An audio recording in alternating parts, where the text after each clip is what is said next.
all the conceptual, obviously this is theoretical, right? All of the theoretical sum totals of all possibilities in 2010 is equal to the world. All of the sum totals, theoretical possibilities of the 18th century is the world.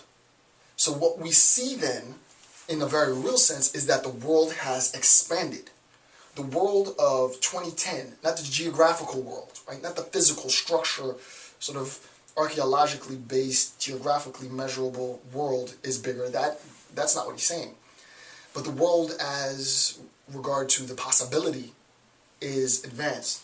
And later he'll talk about, and he'll give the example of the famous paradigm shift from Newtonian to Einsteinian physics, right? But that's what he's saying by the world. It's important then to recognize this syllogism. It's a rather complicated logical analysis that he engages in, but it's absolutely brilliant once you see it. The next thing that he says is the following: we become only a part of what it is possible for us to be.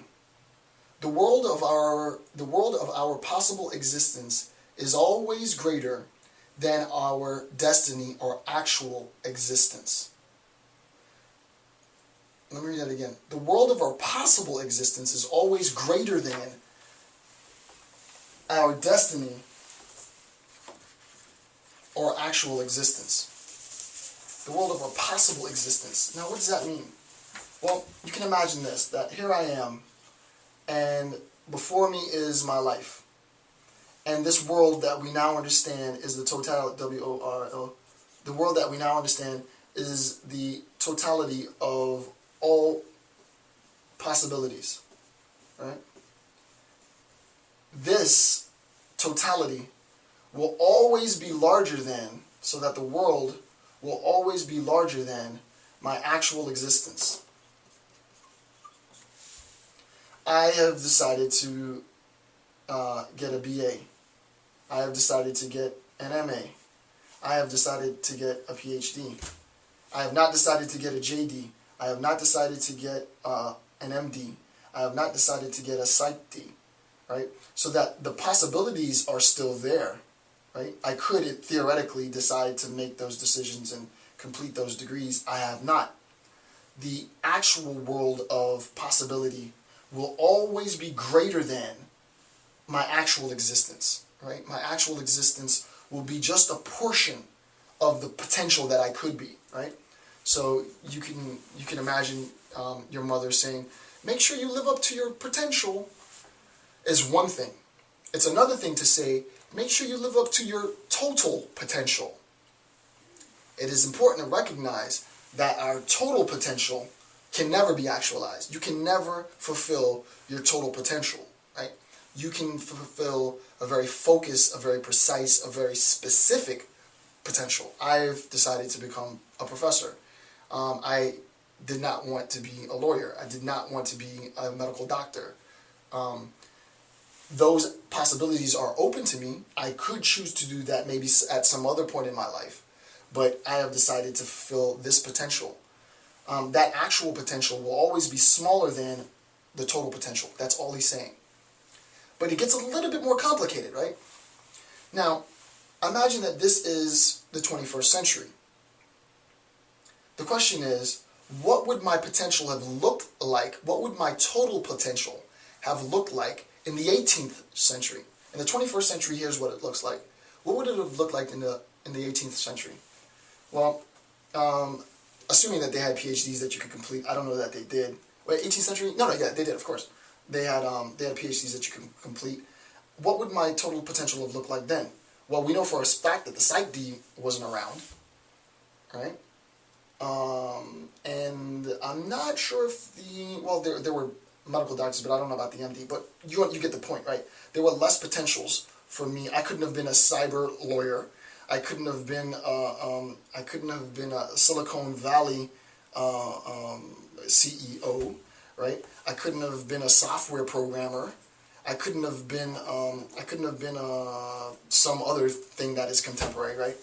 So you get the point that what, and here, and now's the point, right? And I hope I don't lose any of you.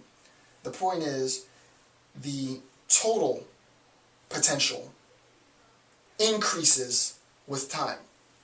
The 18th century had fewer possibilities to choose from than we have now in the 21st century. There's more things that we can choose to do. There's more potential that can be realized now than potential that could have been realized then, right? So there are greater possibilities now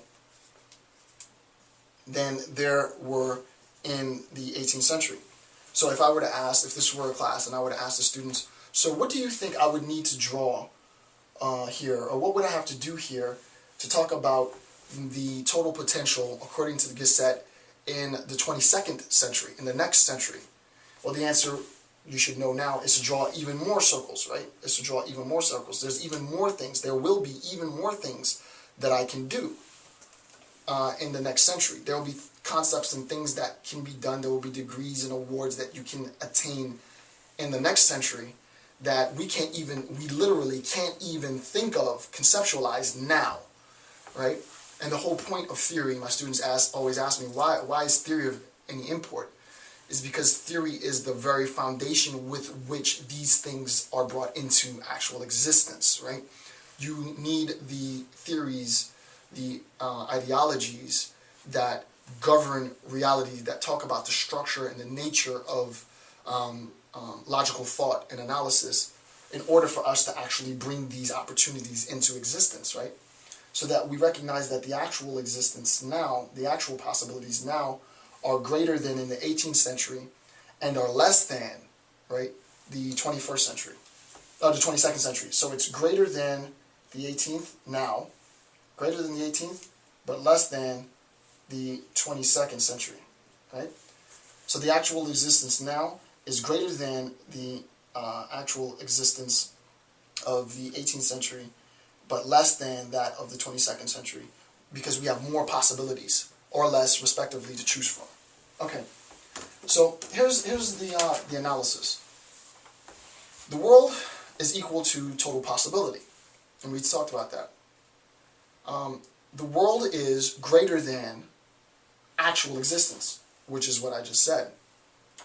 So as technology increases, right, as we have advances in technology, the total possibility increases, which is what I just said, right? You can imagine that they come up with, in the next couple hundred years, space travel that can include like warp speed or teleportation or something like that.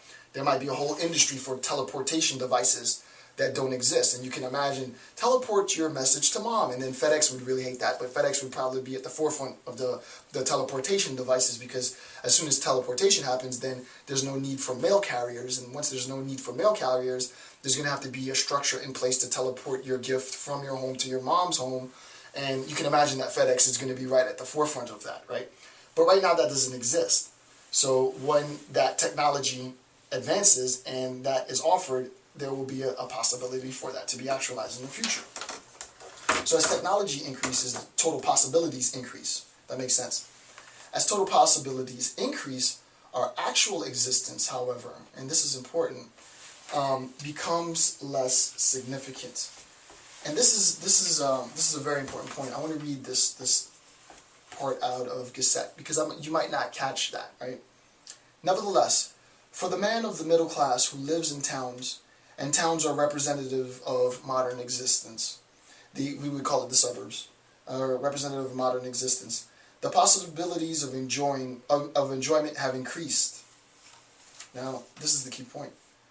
It is a constant and well-known fact that in physical efforts connected with sport, performances are put up today which excel, and this is, remember, I told you we were going to talk about sports, today which excel to an extraordinary degree those unknown in the past. It is not enough to wonder at each one in particular and to note that it beats the record.